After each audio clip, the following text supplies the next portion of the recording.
Y hoy es miércoles y en este espacio de derechos humanos y de género le damos la bienvenida a Andrea Camarano y a Cecilia Oliveri del lado F. Ellas nos contarán de qué se trata. Muy buenos días, ambas. Muy buenos días, Lilian. Un gusto estar en este espacio de género y derechos humanos de la Red de la Radio, un miércoles más, y justamente hoy vamos a estar conversando junto a Cecilia Olivieri, del lado F de la economía, sobre el documento Apuntes sobre los efectos de las modificaciones introducidas por la Ley de Urgente Consideración desde una perspectiva de género, justamente en este espacio. Este documento lo elaboró esta colectiva junto a la Intersocial Feminista, en el cual proponen visibilizar los sesgos por género en los impactos económicos y sociales que diferentes artículos de esta ley imponen sobre nuestra sociedad, y por eso vamos a conversar en estos próximos minutos junto a Cecilia Olivieri. Bienvenida y muchas gracias por estos minutos a la Red de la Radio. Hola, buen día, muchas gracias por la invitación. Bueno, primero que nos puedas contar, Cecilia, sobre este documento, quiénes lo escribieron, cómo surge, por qué surge, cuáles son los objetivos básicamente. Bueno, este documento es un artículo que elaboramos en conjunto, el colectivo Lado F junto a la Intersocial Feminista. La idea era aportar a la campaña de recolección de firmas para interponer el recurso de referéndum contra 135 artículos de la Ley de Urgente Consideración, la denominada LUC.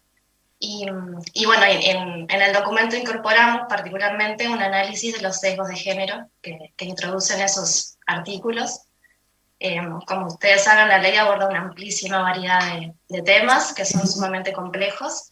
Y la ley contiene, a nuestro juicio, una serie de medidas con marcadas consecuencias negativas en materia específicamente de educación, ajuste fiscal, acceso a servicios financieros, la calidad del empleo, la vivienda y la seguridad pública. Entonces nos proponemos visibilizar los sesgos de género en los impactos económicos y sociales que algunos artículos de esta ley imponen sobre nuestra sociedad. Y algo que es importante mencionar es que no pretendemos, el análisis que hacemos no pretende ser exhaustivo en relación a todas las temáticas contenidas de la LUC, sino específicamente estas que mencioné recién. Ni siquiera todos los efectos que desde el punto de vista de género pueden tener la aplicación de la misma, sino que analizamos las temáticas en las que entendíamos que podíamos aportar. Perfecto. Quizás es obvia la pregunta que te voy a hacer, pero es importante poner sobre la mesa, ¿por qué la política no es neutral al género? Bueno, esto es algo importante para los estudios de género y en lo que hacemos mucho énfasis en el colectivo. Todas las políticas públicas, todas las leyes tienen implicancias en términos de género, y no solo aquellas que están dirigidas específicamente a estas poblaciones, ¿sí? A las mujeres o a identidades disidentes. Dado que las relaciones de género son ante todo relaciones de poder, y por lo tanto son esencialmente jerárquicas y desiguales, lo que hacen estas relaciones es que son transversales a toda la sociedad, atraviesan todo el entramado social y se articulan con otras relaciones sociales, y bueno, por eso es que decimos que toda ley o que toda política tiene implicancias desde el punto de vista de género. Exacto. Bueno, vayamos a introducirnos un poco en este documento que el lado F junto al Intersocial realizó. No vamos a ser muy exhaustivas porque si no tendría que entrevistarte 1 hora y media para poder abordar todo. Igualmente podemos tomar algunos puntos y quizás queda hecha la invitación para en otra oportunidad poder profundizar algún aspecto. En el caso de la educación, hay varias reformas que afectan al área de educación en esta ley. Podemos mencionar, bueno, por ejemplo, un proceso de debilitamiento de la educación pública y de habilitación al entendimiento de la educación como mercancía, que se visualiza en varios de los artículos de la LUC. También un cambio institucional en la forma de organización de la educación pública, tanto en los órganos de gobierno como en la estructura de funcionamiento docente, por citar algunos ejemplos para quienes no no conocen estas implicancias que tiene en el área de educación. ¿Por qué estos cambios afectan particularmente a las mujeres, Cecilia? Sí, también otro de los ejes en cuanto a las reformas que afectan al área de la educación está la atenuación de la obligatoriedad en la asistencia también de la educación. Y bueno, nosotros entendemos que afecta particularmente a las mujeres, básicamente por 3 motivos que identificamos. En primer lugar, dentro del total de trabajadores de los distintos subsistemas de la educación, la mayor proporción son mujeres. Por lo tanto, la disminución o eliminación de la participación docente en los distintos órganos o comisiones que introduce la LUC implica una pérdida de representación de las mujeres en los distintos ámbitos de decisión de la conducción educativa del país, lo que nos parece que es importante resaltarlo. Sí. En segundo lugar, la educación pública también cumple un rol importante como forma de conciliación de las tareas de cuidados de los niños y niñas. Y bueno, por lo tanto, esa eliminación de la obligación de la inscripción a un centro educativo, también se elimina de la ley la extensión del tiempo pedagógico y la actividad curricular para educación primaria y media básica. Esto implica un corrimiento hacia atrás del rol del Estado en la corresponsabilidad de los cuidados, y por lo tanto puede afectar particularmente a las mujeres, que son quienes realizan estas tareas, ¿verdad? Y bueno, y en tercer lugar también la ausencia del Estado como proveedor de cuidados desde la primera infancia favorece la proliferación del mercado informal de cuidados, y bueno, y los hogares que no tienen acceso a ninguna propuesta privada quedan librados a los cuidados por parte de las mujeres, de la familia, que de repente no debieran ser las responsables de sostener estas tareas de cuidado, ¿sí? Por ejemplo, las niñas, las hermanas mayores, las abuelas, etc. Claro. Esos puntos bien importantes que mencionabas de la educación, y el que me había olvidado, quizás podemos mencionarlo un poco, sobre la no obligatoriedad de asistir a clases. ¿Eso cómo va a afectar? Primero a los niños y niñas, ni que hablar, pero especialmente a las mujeres.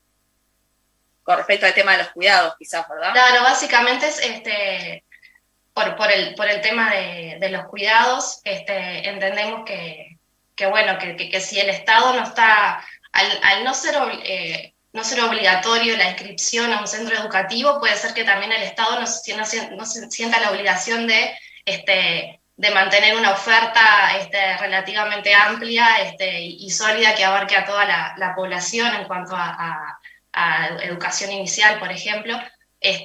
Por tanto, eso nos parece que puede ser un riesgo justamente para las mujeres, que bueno, son las que terminan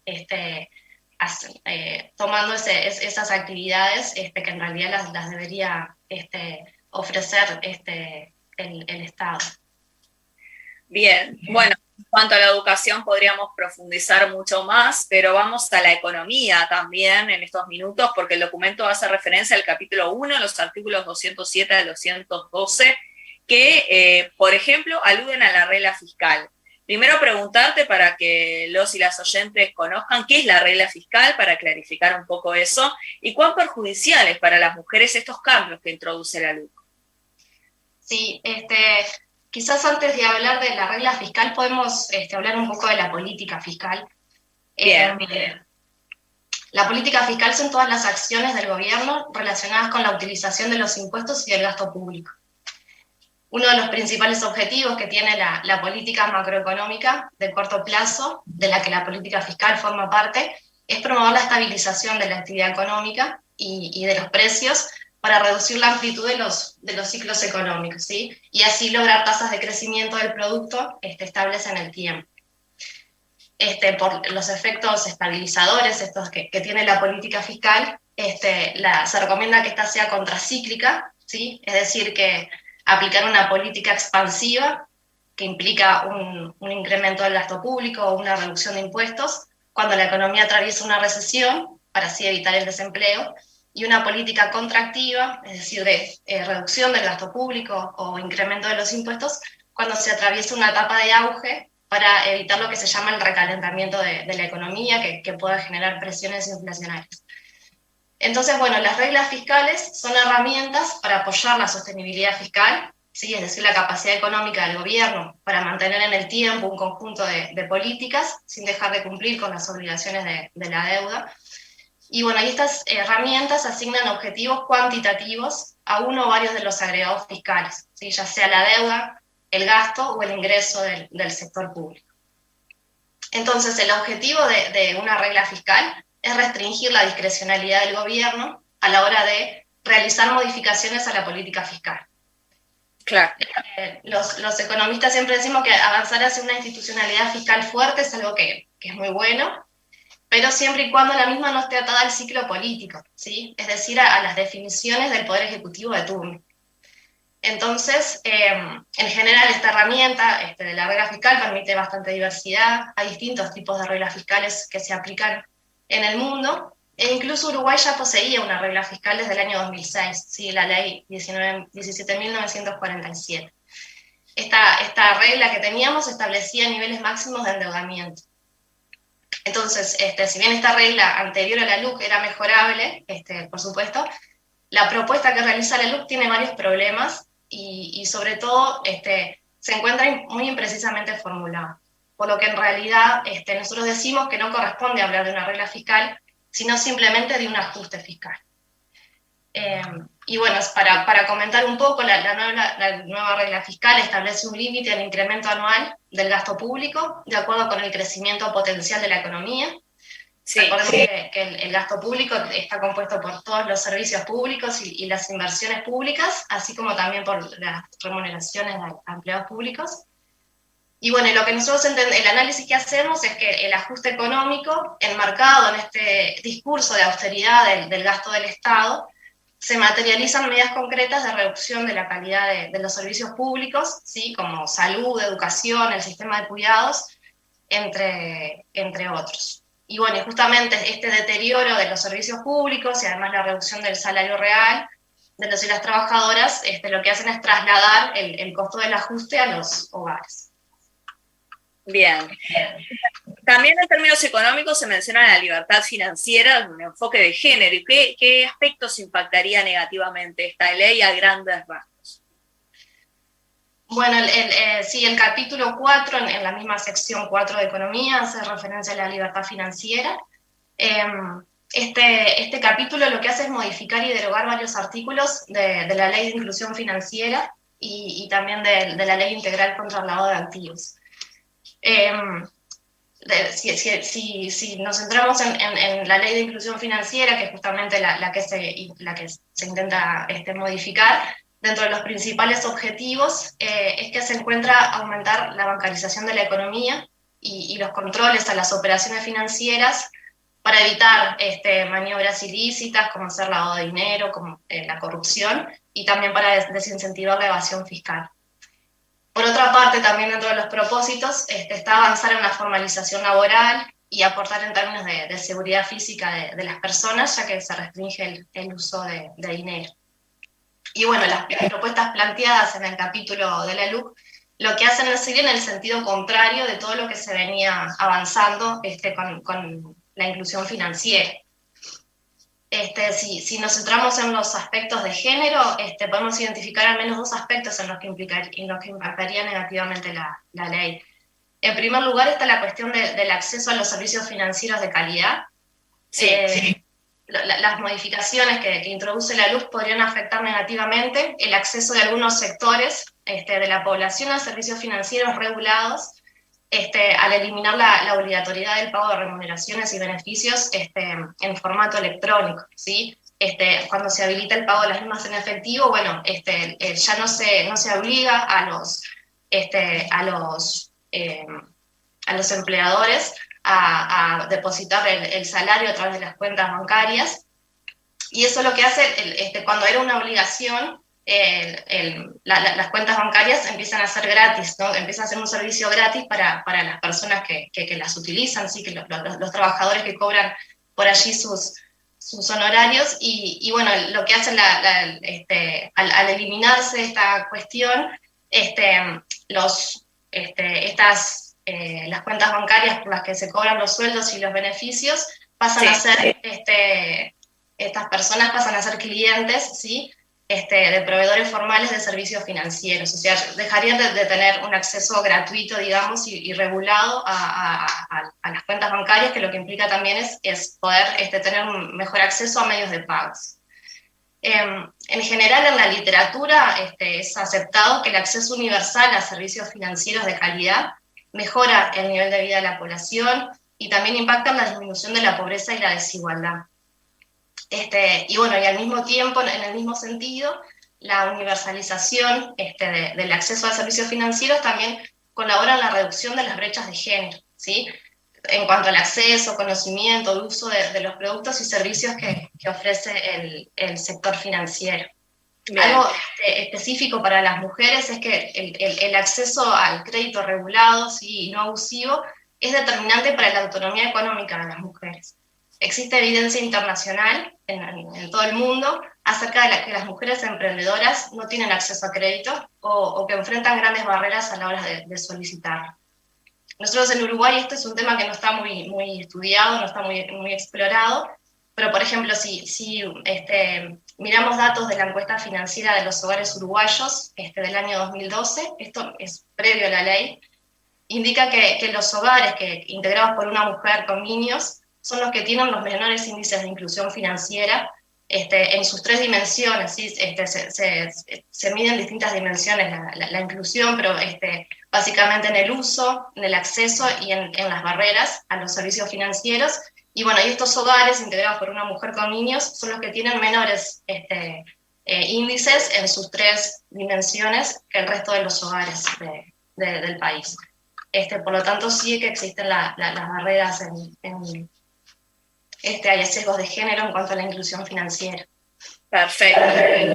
Casi sin tiempo, pero algo a grandes rasgos que me gustaría preguntarte sobre el tema vivienda, porque hay algunos aspectos que esta ley va a perjudicar especialmente a las mujeres. Algo que nos puedas comentar brevemente sobre el tema vivienda.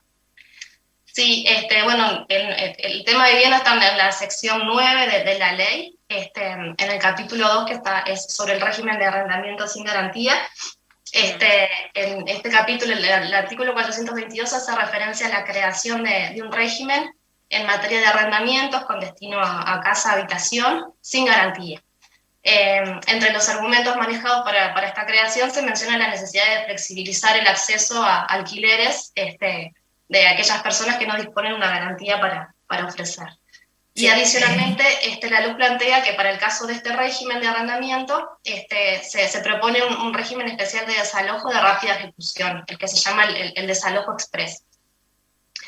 Entonces, bueno, lo que nosotros vemos es que, contrario a lo que se venía haciendo en los últimos años, sí, en la línea de facilitar el acceso a garantía de sectores vulnerables, lo que el régimen de arrendamientos que propone la LUC tiene una estrategia que no pasa por fortalecer el régimen de garantías, sino que por el contrario, el Estado se retiraría, no estaría presente ni para garantizar el derecho a la permanencia en la vivienda de los inquilinos, ni para garantizar a los propietarios el cobro. Los artículos que hacen referencia a este régimen de desalojo son los que nos proponemos derogar, de forma de que se apliquen las reglas de desalojo común.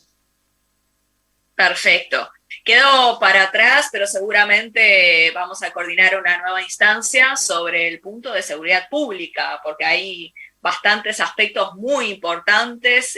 Hay cambios que hacen referencia a la legítima defensa, también al recrudecimiento de las penas a delitos de estupefacientes y su peso sobre las mujeres. Hay muchos puntos realmente muy importantes para abordar y ya nos estamos quedando sin tiempo, pero ese es un aspecto que podemos dedicarle también una nota como a cualquiera de los puntos. Pero por último, además de agradecerte estos minutos y el trabajo que han realizado, ¿dónde puede encontrar la gente este documento que realizó la OEF de la Economía junto a la Intersocial Feminista? Y además, queda muy poco tiempo para poder firmar la derogación de estos 135 artículos más regresivos de la LUC. ¿Por qué es importante firmar desde la colectiva? ¿Cuál es la posición?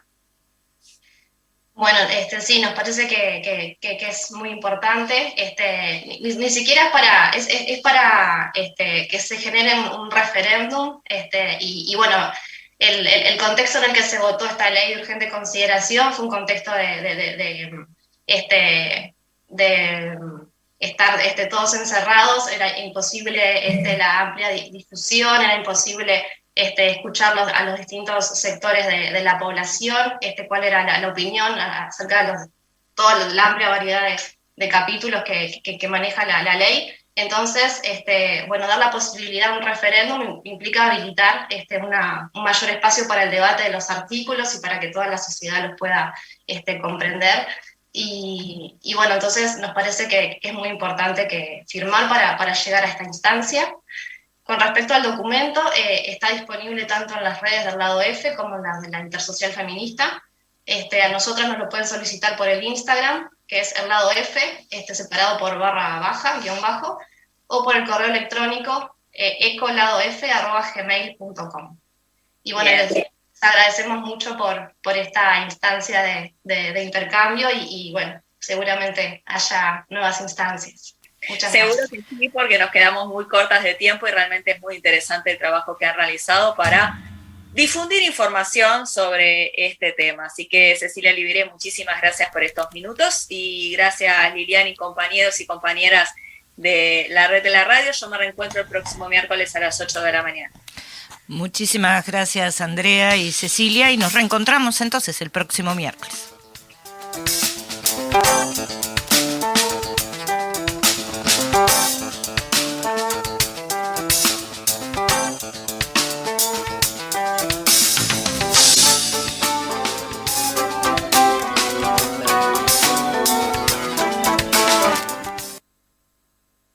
Somos la red de la radio, 1330 AM Fénix, Radio Camacuá, la radio de AEBU, la radio cooperativa del Uruguay, Octubre Noticias y una amplia cobertura de medios en los 20 departamentos.